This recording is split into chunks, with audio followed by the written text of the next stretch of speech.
गाली और घास अक्सर जल्दी उग जाते हैं। गाली देने के कहीं कोर्स नहीं होते हैं, बिगड़ने के कहीं कोर्स नहीं होते हैं, और खेत के अंदर घास भी उगती है तो उसके लिए कहीं कोई किसान बोता नहीं है या उगाना नहीं चाहता है। राणावत डाइट में आपका स्वागत है। जय श्री रामाकृष्ण। आज आपको बता दूँगा, मेरे पास में काफ़ी माता पिता के फ़ोन आते हैं, उनके बच्चे बिगड़ गए हैं। अब वो किसी को कह नहीं सकते, उनकी संगत खराब हो गई है, गलत हो गई है, और उन माता पिता को चिंताएं सताती है। ये सब जानने से पहले अगर आप मेरे चैनल पर नए हैं, चैनल सब्सक्राइब करें, वीडियो लाइक करें, अधिक से अधिक शेयर करें। मैं डॉक्टर अविनाश सिंह राणावत, साइकोलॉजिस्ट और डाइटिशियन, आज आपको बता रहा हूँ कि माता पिता को अपने बच्चे बिगड़ने की कब पता चलती है और उसमें उनकी क्या भूमिका है। ये आप देखेंगे कि जब बच्चा छोटा होता है तब जो अपने दादा दादी के साथ में रहता है तो कोशिश ये होती है कि वो दादा दादी तो अपने पारिवारिक पृष्ठभूमि के बारे में उन्हें बताते हैं, समझाते हैं कि भैया आपके दादा कैसे थे, पिता कैसे थे, कैसे रहना, कैसे उठना, कैसे बैठना, कैसे खाना। पर आजकल संयुक्त परिवार टूट रहे हैं और उसमें ये स्थिति रहती है। आजकल शिक्षा का माध्यम ऐसा हो गया है कि बच्चों को कंप्यूटर बनाया जा रहा है। ज़्यादा से ज़्यादा पढ़े और कोशिश रहे कि मेरा बेटा बड़ा अधिकारी बने, बड़ा आदमी बने। बड़े की लालसा ने अपने परिवार के संस्कार को छोड़ के आधुनिक पढ़ाई में ज़्यादा ध्यान देना शुरू कर दिया है। तो कहने का तात्पर्य ये, बच्चा जब छोटा होता है तो माँ के पास में रहता है। माँ अच्छी कहानियाँ, पिताजी, भाई अगर दे देते हैं तो उन्हें प्रेरणा उनके दिमाग में अच्छी तो बैठ जाती है। पर कई दफ़ा ये होता है कि बच्चा गाँव में खेलता कूदता है तो अच्छे लोगों के साथ रहता है तो उन्हें कोई दिक्कत नहीं होती है।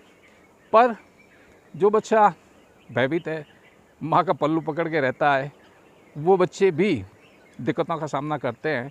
तो उन्हें जैसे कहीं अच्छी कॉन्वेंट स्कूल या अच्छी जगह जहाँ भी अपनी सुविधाओं के अनुसार पढ़ाते हैं तब बच्चा वहाँ पे प्रवेश लेता है। और वहाँ आने के बाद में भी दिक्कतें ये होती है कि उनके होमवर्क इतने होते हैं कि पारिवारिक जीवन में कैसे जीना, ये संस्कार नहीं मिलते हैं। और जब व्यक्ति इस रूप में अपने बच्चों को ढाल देता है कि बस पढ़ाई कर, तोता रट रट, सामाजिक परिवेश में क्या है वो शिक्षा देने में वो खुद अभाव महसूस करते हैं, क्योंकि वो खुद भी कंपटीशन में कमाने में लगे हुए होते हैं। और आजकल माताएं भी इतनी फुर्सत नहीं है टीवी देखने में, मोबाइल देखने में कि बच्चों को अच्छे संस्कार देते हैं। यहाँ अपवाद आप न माने कि बहुत सारे अच्छे परिवार भी हैं लोग, पर सबके लिए नहीं है। ये उनके लिए मैं बता रहा हूँ जिन लोगों ने अपने बच्चों में कुछ कमियाँ देखी है।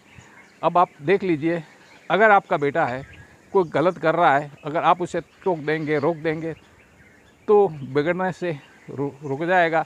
अन्यथा फिर लोग बाद में कहेंगे, उनकी दो बातें सुनेगा। इससे तो बढ़िया कि घर पे ही सुना के उसको रख लिया जाए, अच्छे संस्कार दिए जाए। घर के अच्छे संस्कार नहीं होंगे तो बाहर के संस्कार तो बुरे मिलेंगे। गाली और घास अक्सर जल्दी उग जाते हैं। गाली देने के कहीं कोर्स नहीं होते हैं, बिगड़ने के कहीं कोर्स नहीं होते हैं, और खेत के अंदर घास भी उगती है तो उसके लिए कहीं कोई किसान बोता नहीं है या उगाना नहीं चाहता है। इसी प्रकार से लड़के घर के अंदर अच्छी शिक्षा लेंगे तो बाहर की बुरी शिक्षाएं ग्रहण नहीं कर पाएगा, और बाहर की अगर बुरी शिक्षा ग्रहण करेगा तो हो सकता है घर की अच्छी शिक्षा नहीं लेगा, एक वक्त में एक ही काम कर पाएगा। इसी प्रकार से बच्चे जैसे बढ़ते क्रम में उम्र में आगे प्रवेश करते हैं तो जैसे स्कूल गए तो स्कूल में क्या सीखा, स्कूल के जो विषय के बारे में मैंने बताया, उसके बाद में अवस्थाएं ये आती है कि ये लड़के 12 साल की उम्र में किशोरावस्था होती है, तो उस दौरान गलत प्रेरणाएं जिन लड़कों को मिल जाती है, बीड़ी, सिगरेट, चाय, गुटखे या नशीले पदार्थ कोई भी हो, या ऐसे बच्चे जिनके साथ में कुकर्म हो चुका हो या बाल यौन शोषण हो चुका हो, तो वो बच्चे घर में अगर नहीं बताते अपनी आदतों को, और पेरेंट्स नहीं पूछते या ध्यान नहीं देते कि मेरा बेटा अब बाह्यमुखी और अंतर्मुखी में किधर बढ़ रहा है, तो इस समय व्यक्ति जिनका बेटा है वो ट्रैक छूट चुका है, ट्रैक से बाहर निकल गया है, तब बच्चा इस दौरान वो नेगेटिव नकारात्मक रास्ते पे जाता हुआ होता है, तो उन्हें अब आप रोकेंगे जब आपको पता चलेगा कि मेरा बेटा जो हमारी आशाओं के अनुकूल नहीं है, ये इसको संस्कार कहाँ से मिल गए, हमारे घर के तो नहीं थे। तो अब आपको जो देरी हुई है या आपको देरी हो रही है, ऐसे परिवार में कोशिश यही करना चाहिए कि जो कपल अपने यहाँ अकेले रह रहे हैं तो कोशिश कीजिए कि कपल को भी पेरेंटिंग काउंसलिंग की आवश्यकता होगी। आपको भी, माता पिता को भी एक मनोवैज्ञानिक परामर्श की आवश्यकता होगी। जो अपने फैमिलियों में रहते हैं वो तो अपने बुजुर्गों से ये परामर्श ले के भी रास्ता ढूंढ लेते हैं, पर परिवार में जो नहीं बैठते हैं उन्हें दिक्कत होती है। तो कोशिश कीजिए आपके परिवार में कह लीजिए। और आजकल दिक्कतें ये हो गई है, सास बहू की या देरानी जेठानी की, वो बात करना नहीं चाहते, और हो सकता है बात कह दी तो लड़के के जो बुरे संस्कार है वो फैलने की दिक्कतें होती है। तो इस समय क्या किया जाए? तो उसके लिए तो आपको यही है कि अच्छे मनोवैज्ञानिक से अच्छी काउंसलिंग लेंगे। वो न तो आपको जानता है न आपके रिश्तेदारों को जानता है, और वो हो सकता है कि आपकी बातों को गोपनीय रख के आपको खुशी देगा।